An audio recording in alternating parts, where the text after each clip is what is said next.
আমার আজকের ভিডিওটা আমি একদম বিকেল থেকে শুরু করলাম। তো চলো আজকে বিকেল থেকে কি কি করলাম না করলাম সবটাই তোমাদের সাথে শেয়ার করলাম আজকের ভ্লগে। তোমরা ভিডিওটা দেখতে থাকো। তার আগে চলো ভিডিওর ইন্ট্রোটা দিয়ে দেওয়া যাক। Hello friends, welcome back to my channel. সবাই কেমন আছো? আশা করি সকলে ভালো আছো। তবে আমরাও ওই মোটামুটি আছি, কারণ এই গরমে ভালো আছি খুব একটা বলা যায় না। সত্যি এই গরমের সাথে একেবারেই যেন পেরে উঠছি না। দেখো তো, আমরা যারা বাড়ির বউ সারাক্ষণ বাড়ির মধ্যে থাকি, তাতেও গরম গরম বলে যেন হাঁপিয়ে উঠছি বারবার। একটু রান্নাঘরে রান্না করতে গেলেই যেন আমরা গরমে হাঁপিয়ে উঠছি। তাদের কথা ভাবলে অবাক লাগে, যারা রোদে গরমের মধ্যে সারাটা দিন কাজ করে চলেন। ভাবি মাঝে মাঝে যে তাদের কতই না কষ্ট হয়। আচ্ছা, ভগবান যদি এমন কোনো শক্তি দিত যে আমার সব ইচ্ছা দিয়ে আমি তাদের সব কষ্টগুলো দূর করতে পারবো, তাদেরকে এত গরমে আর থাকতে হবে না, তাহলে আমি নিশ্চয়ই কিছু একটা করতাম। এমনটা না আমি মাঝে মধ্যেই ভাবি। যাই হোক, যাই ভাবি বোকার মতো ভাবি আমি। এমনটা কখনোই হওয়া হয়তো সম্ভব নয়। তো চলো, বিকেলবেলায় দেখো ওকে সোজা নিয়ে চলে এসেছিলাম ওপরের ঘরে বাবার কাছে। বাবা তখন পেপার পড়ছিলেন। তারপর ওকে দেখে ওর কাছে ওকে কোলে নিয়ে বসলেন। তারপরে দেখো ওর পিপি এখানে ফোন করেছে।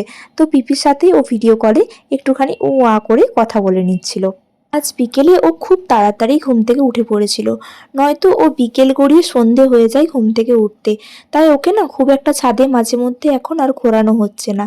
তাই আজ যখন উঠে পড়েছে তখন ভাবলাম ওকে না হয় ফ্রেশ ট্রেশ করিয়ে দিয়ে সোজা উপরে নিয়ে চলে আসি। এখন বিকেল বিকেল আছে, ওই ঘড়িতে 6টার মতো বাজে। তো এখন ওকে একটু আমি ছাদ থেকে ঘুরিয়ে আনবো।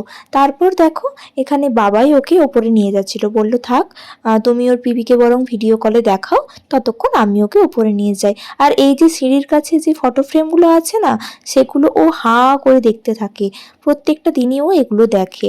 দেখো ওকে সোজা ওপরে ছাদে নিয়ে চলে এলাম।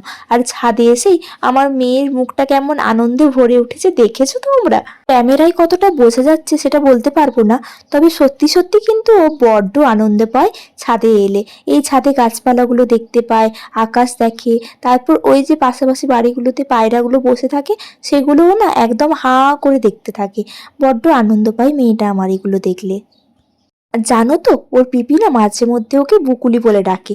আর সেটাই বাবা শুনে শুনে বলে যে দেখো তোমার বুকুলি তোমাকে ফোন করেছে, তোমার বুকুলি তোমাকে ফোন করেছে। তাই আমি আর বাবা বলা বলি করছিলাম যে ও পিপিকে পিপি বলে ডাকবে নাকি বুকুলি বলে ডাকবে, কি করবে কি জানি। তো সেটা ভেবেই হাসাহাসি করছিলাম একটু আগেই। আর যাই বলে ডাকুক, পিপি তো পিপি হয়, তাই না? আজকের ভ্লগটা জানো তো একটুখানি এলোমেলো রয়েছে। ওই বিকেল আর আজকের সকাল মিলিয়ে একটা ভ্লগ তোমাদের সাথে আমি শেয়ার করছি। তো বলতে গেলে চলে ওই হাফ হাফ করে দুটো দিনের ভিডিও তোমাদের সাথে শেয়ার করছি। কারণ ওই বিকেলের ক্লিপটা কিছুটা রয়েছে আর সকালের একটুখানি অংশ রয়েছে আমার কাছে। তো সেটাই আজকে তোমাদের সাথে ভ্লগে শেয়ার করছি। শরবতটা যে করবো, এত দুষ্টুমি করলে কি করে করবো বলতো? কোলে কোলে থাকবি সবই ঠিক আছে, এত দুষ্টুমি করলে আমি কি করে করবো মা? এত দুষ্টু দুষ্টু করলে তোমাকে নিয়ে আমি কি করে কাজ করবো? তুমি তো কোলে কোলে থাকো, সব্বরটা করে দিই। তাই তো দাদু তো এখানে তোমার জন্য কি এনেছে বলো তো? সব্বরটা করে দিই। হ্যাঁ তো, কি খাবে? তোমার বাবা এসে খাবে। দেখেছো 7:30 বেজে গেছে, এখনো তো আসেনি। একটু দেরি হয়েছে বলে কি রাগ করছো তুমি? সব্বরটা করে দিই, তারপর তো তোমাকে নিয়ে অনেক খেলু খেলু করবো, অনেক আমরা খেলু খেলু করবো। একটু জল খেতে হবে আমাকে মা, আমি তো সন্ধেবেলায় খাবার খেয়ে জল খাইনি।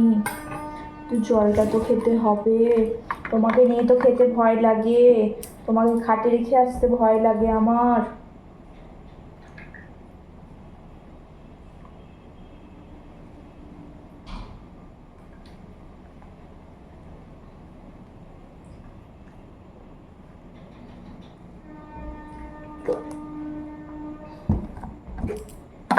যা গরম মনে হচ্ছে পুরো বোতলে জলই খেয়ে নি মা।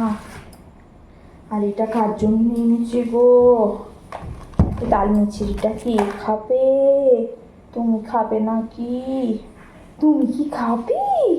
বুঝতে পেরেছো এটা তোমার? চলো, এত তুমি করতে হবে না, একটু খা। পরে পরে এগুলো খাবি, দিনের বেলায় মিষ্টি খেতে হয়, রাত্রে নয়। চামচ নিতে হবে না, চলো। তো তারপর ওই 8টার দিকে মেয়ের আমার ঘুম পেয়ে গেছিল, তাই ওকে ভাবলাম যে এখন একটু না হয় আমি ঘুম পাড়িয়ে দিই। একটু ঘুনু করে না আমার সোনা মা, ঘুনু যায় আমার মিষ্টি মা, ঘুনু যায় ছোট্ট মা, ঘুনু যায় মিষ্টি মা, ঘুনু যায় আয় আয় ঘুমায় আমার সোনা মেয়ের চোখে ঘুমায়, আয় রে ঘুম দিয়ে যা, আয় ঘুমোটা পাই তো। সবসময় কি জাগু জাগু করে থাকে মা? তাহলে রাত্রে রান্নাটা কি করে হবে? একটু তো ঘুমোতে হবে। আয় আয় ঘুমায়, আয় আয় ঘুমায়, আয় রে ঘুম পড়ি আয়, একটুখানি ঘুনো দিয়ে যা, বেশি ঘুনো দিবি না, তাহলে তো রাত্রে আমি ঘুনো করতে পারবো না, মাও তো ঘুমোবে রাত্রেবেলায়। তাহলে দিনের বেলায় একটু ঘুমিয়েছি বেশি, রাত্রেবেলায় যদি মাকে না ঘুমোতে দিই তাহলে তো মায়ের তো শরীর খারাপ করবে, তাহলে আমাকে কি করে ভালোবাসবে, আমি কি করে আদর করবে, আমার জন্য তো খাবার করতে পারবে না। একটুখানি তাই ঘুমোবো, বেশিক্ষণও করবো না, ঠিক আছে? হ্যাঁ মা, বলে দিয়েছি, সব বলে দিয়েছি। ঘুমো যাই ঘুমো যাই, আয় ঘুম যাই ঘুম, আয় ঘুম যাই ঘুম, ঘুমাই ঘুমাই, আয় রে ঘুম দিয়ে যাবি নাকি, আমাদের পাড়ায় আসবি নাকি? তো সকাল সকাল আজকের ব্লগটা শুরু করলাম। সকাল ওই কটা বাজে, এখন 8:30 মতো বাজে।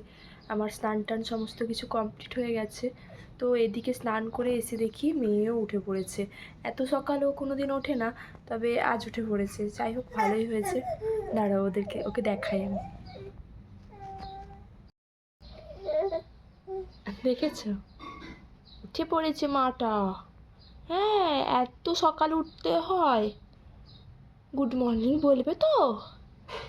হ্যাঁ গো, উঠবে তো, গুড মর্নিং।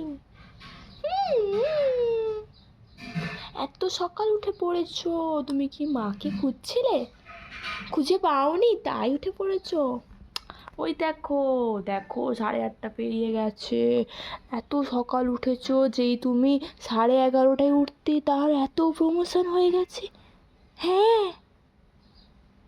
মা তো, হ্যাঁ তো, চুপচাপ কথা শুনছো, বাঁদরের পাশে শুয়ে আছো। তুমি একটা কি বাঁদরি হয়েছো মা? তাই কি বাঁদর নিয়ে শুয়ে থাকো? মায়ের কাছে শুতে হয় না, একা একা কি শুতে হয়? কি বলছো, গরম লাগছে? আচ্ছা ঠিক আছে, পাখাটা চালিয়ে দিচ্ছি মা, টাটা করে দাও, টাটা করে দাও। হ্যাঁ।